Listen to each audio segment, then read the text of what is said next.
My name is Sophia, and my own son imprisoned me for 2 years. Mom, we need to talk about your memory, Derek said that first day, his face full of fake concern. I looked up from my book, confused. My memory? Derek, there's nothing wrong with my memory. That's exactly what someone with dementia would say. Vanessa appeared behind him, her hand possessive on his shoulder.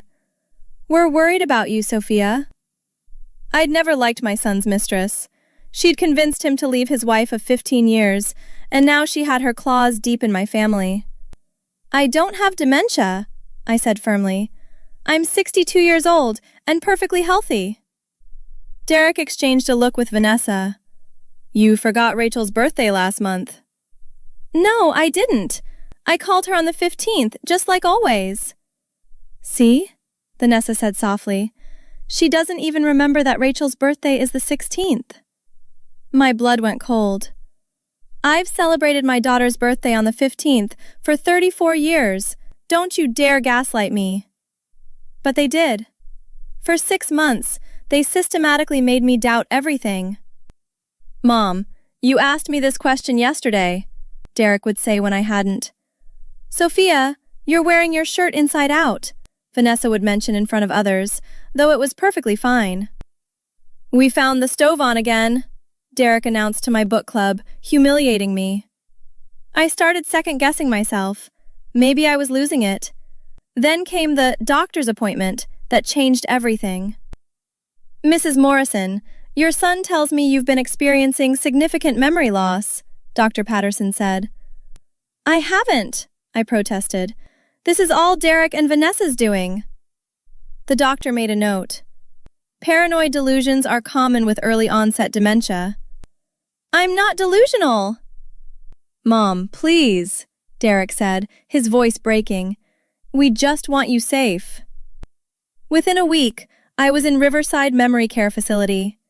They took my phone, my laptop, my freedom. You'll be comfortable here, the director assured me. Your son visits every month. He visited exactly 4 times in 2 years. Each time Vanessa was there, smirking. How's my house? I asked once. We had to sell it, Mom, Derek said. The medical bills, you know. And my savings? Taking care of you is expensive. He wouldn't meet my eyes. That's when I understood. This wasn't about my health. It was about my money. My late husband had left me comfortable. A paid-off house worth $800,000, retirement accounts worth another $500,000, and a substantial life insurance policy. Derek had power of attorney. I'd signed it years ago, back when I trusted him. Where's Rachel? I asked during his last visit. Why hasn't my daughter come to see me? We thought it best not to upset her, Vanessa said smoothly. Seeing you like this would break her heart. Like what? I'm not sick.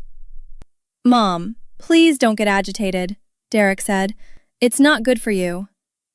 But I wasn't crazy, and I was about to prove it.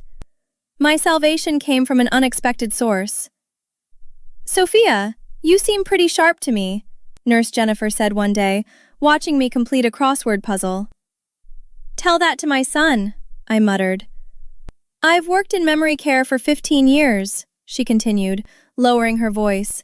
You don't belong here. I looked up sharply. You believe me? I've read your file. The diagnosis is thin, very thin.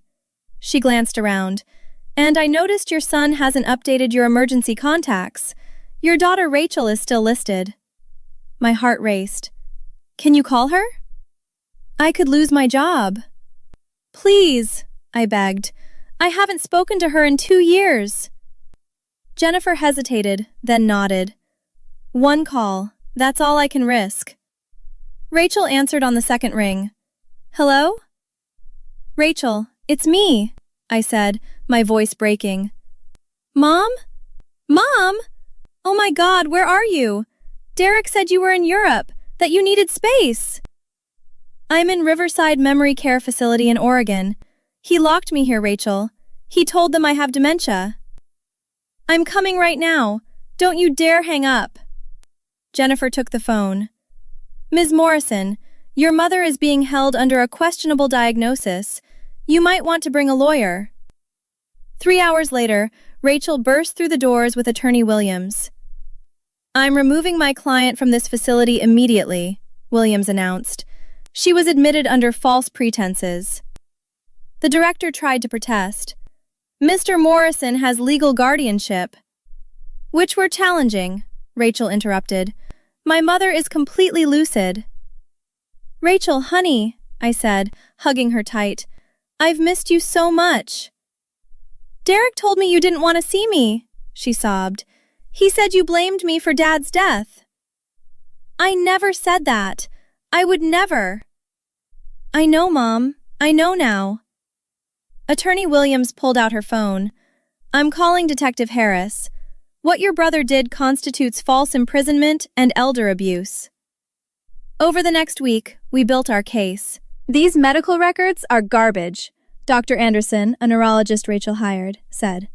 Sophia shows 0 signs of dementia. This diagnosis was fabricated. Detective Harris reviewed my financial records. Your son liquidated $480,000 from your accounts. He sold your house for $750,000 and kept the proceeds. Can we get it back? I asked. Every penny, Williams promised, plus damages for what he put you through. We found more evidence. Security footage from the facility showed me coherent and capable. Staff statements revealed I'd been asking to leave for months. Phone records proved Derek had blocked Rachel's number from the facility system. He intercepted your mail, too, Rachel said, showing me unopened letters she'd sent. I wrote you every week, Mom. The rage I felt was white-hot. When do we confront him? Tomorrow, Williams said. I've arranged a meeting at my office. He thinks it's about transferring more of your assets. Detective Harris smiled grimly, and I'll be there to arrest him. Derek walked into the conference room with Vanessa, both looking smug. I don't understand why Sophia needs to be here, he said. Isn't she supposed to be locked up? I finished. In the facility you put me in for a disease I don't have? His face went pale. Mom, what are you doing here? I'm taking my life back. Vanessa grabbed his arm. Derek, let's go. Sit down, Detective Harris said, blocking the door. Both of you. Who are you? Derek demanded. Detective Harris. I've been investigating elder abuse and financial exploitation. Derek's hand started shaking. I don't know what she told you, but my mother is sick. She has dementia. No, she doesn't, Dr. Anderson said, sliding medical records across the table. I've examined her thoroughly. She's completely healthy. That's impossible. Dr. Patterson diagnosed... Dr. Patterson is being investigated by the medical board, Williams interrupted, for writing fraudulent diagnoses. Apparently, you paid him $50,000. Vanessa stood abruptly. This is ridiculous. Sophia, you're clearly confused. Sit down. Rachel's voice was ice. You don't talk to my mother. Rachel, sweetheart, you don't understand, Derek tried. I was protecting our inheritance. By stealing it? Rachel shot back. By locking Mom away and lying to me for 2 years? I didn't steal anything. I was managing her finances. Williams opened a thick folder. You liquidated $480,000 from her retirement accounts. You sold her house and kept the $750,000 proceeds. You charged $8,000 monthly to her account for a facility she didn't need to be in. That's legal, Derek stammered. I have power of attorney. Had, I corrected. Attorney Williams revoked it the day she got me out. Detective Harris stood. Derek Morrison, you're under arrest for elder abuse, false imprisonment, and financial exploitation. No, wait! Derek's voice rose in panic. Mom, please, we can fix this. I gave you everything, I said quietly. I trusted you with my life, and you sold me for money. It was her! Derek pointed at Vanessa. She said we deserved that money. She said you'd never know. Vanessa's eyes widened. You bastard! You're not pinning this on me! Vanessa Murphy, you're also under arrest as an accomplice, Harris said, producing handcuffs. Derek, do something! Vanessa shrieked. "What can he do?" Rachel asked coldly. "He's going to prison." As they were led away, Derek turned back one last time. "Mom, I'm sorry. I'm so sorry. Please don't do this." "You locked me in a cage for 2 years," I said, "and you're going to pay for every single day." The courtroom was packed 6 months later. "All rise," the bailiff announced. "The Honorable Judge Thompson presiding." Judge Thompson looked grim as he reviewed the case file.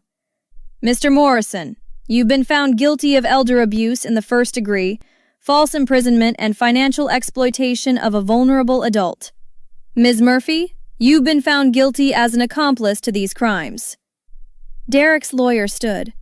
"Your Honor, my client deeply regrets his actions. He requests leniency due to his previously clean record." "Leniency?" Judge Thompson's eyebrows rose. "He imprisoned his own mother for 2 years." "If I may address the court," I said, standing. "Please, Mrs. Morrison." "Your Honor, for 24 months I lived in a facility I didn't need, separated from my daughter, told I was crazy when I wasn't. My son stole over $1 million from me. He destroyed 2 years of my life." "How do you respond to that, Mr. Morrison?" the judge asked. Derek stood, his voice trembling. I don't know what I was thinking. Mom, I'm so sorry. Please, I love you." "Don't," I said sharply. "You don't get to say that now." "Mrs. Morrison is right to be angry," the prosecutor said. "The defendant showed no remorse until he was caught. He visited his mother only 4 times in 2 years. Rachel stood from the gallery. "He told me she didn't want to see me. He blocked my calls, intercepted my letters. I missed 2 years with my mother because of his lies."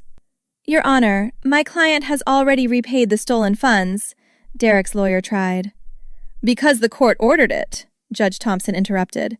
"Not from conscience." Vanessa's lawyer stood. "Your Honor, Ms. Murphy was manipulated by Mr. Morrison. She didn't benefit financially. She lived in my mother's house for 2 years rent-free," Rachel called out. "She wore my mother's jewelry. She drove my mother's car." "Is this true, Ms. Murphy?" the judge asked. Vanessa looked down. "Derek said she'd wanted us to have those things." "That's a lie," I said. "I never wanted you in my life at all."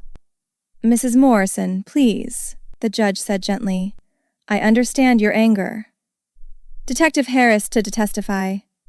"Your Honor, during our investigation, we found evidence that Ms. Murphy researched how to declare someone incompetent and POA financial access months before Mrs. Morrison was institutionalized." "That proves premeditation," the prosecutor added. "This wasn't a mistake. It was a calculated crime." Derek's lawyer made one last attempt. "Your Honor, imprisonment would destroy my client's career, his future." "What about my future?" I demanded. "I'm 64 years old now. He stole 2 years I can never get back. Years I could have spent with my daughter, my friends, living my life." "You're absolutely right," Judge Thompson said. "Mr. Morrison, approach the bench." Derek walked forward, his legs shaking. "You betrayed the most sacred trust, that between parent and child," the judge said. "You exploited your mother's trust for financial gain. I sentence you to 12 years in state prison." Derek's knees buckled. 12 years? Your Honor, please. "You gave your mother a 2-year sentence in a prison of your making," Judge Thompson said. "You're getting off light. Ms. Murphy, you're sentenced to 6 years as an accomplice." "No!" Vanessa screamed. "This isn't fair!" "Bailiffs, remove them," the judge ordered. As they were led away, Derek tried once more. "Mom, please forgive me. I'll change. I'll be better." I met his eyes. "You're dead to me." Rachel hugged me as the courtroom erupted in whispers. "It's over, Mom. You won." Attorney Williams approached with a smile. "The civil suit settled yesterday. You're getting everything back, plus $300,000 in damages." "What will you do now?" Detective Harris asked. Live, I said simply. Really live. Outside the courthouse, reporters gathered. Mrs. Morrison, how does it feel to get justice? It feels like breathing again, I said. For 2 years, my son convinced the world I was incompetent. Today, the world saw the truth. Do you have any message for other families? A journalist asked. Trust but verify. Power of attorney is a privilege, not a right. And if someone truly loves you, they'll never use your vulnerability against you. Rachel squeezed my hand. Mom and I are taking a trip to Europe, the one Derek told everyone she was on. Without him, I added firmly. That night, Rachel and I sat in my new apartment, drinking wine and looking through photo albums. I'm sorry I believed him, she said quietly. He's manipulative. That's not your fault. When he gets out in 12 years, what if he tries to contact you? He won't exist to me, I said. I have you, I have my freedom, and I have the rest of my life ahead of me. To new beginnings, Rachel toasted. To justice, I corrected. And to never letting anyone make you doubt your own mind again. Justice isn't about revenge. It's about reclaiming what was stolen. Your dignity, your freedom, your truth. My son thought he could erase me and take everything I'd built. Instead, he erased himself from my life forever, and I've never been more free. Have you ever had someone you trusted completely betray you? Sometimes the people closest to you are the ones who hurt you most. Like and subscribe for more stories about people who refused to be victims and fought back the right way.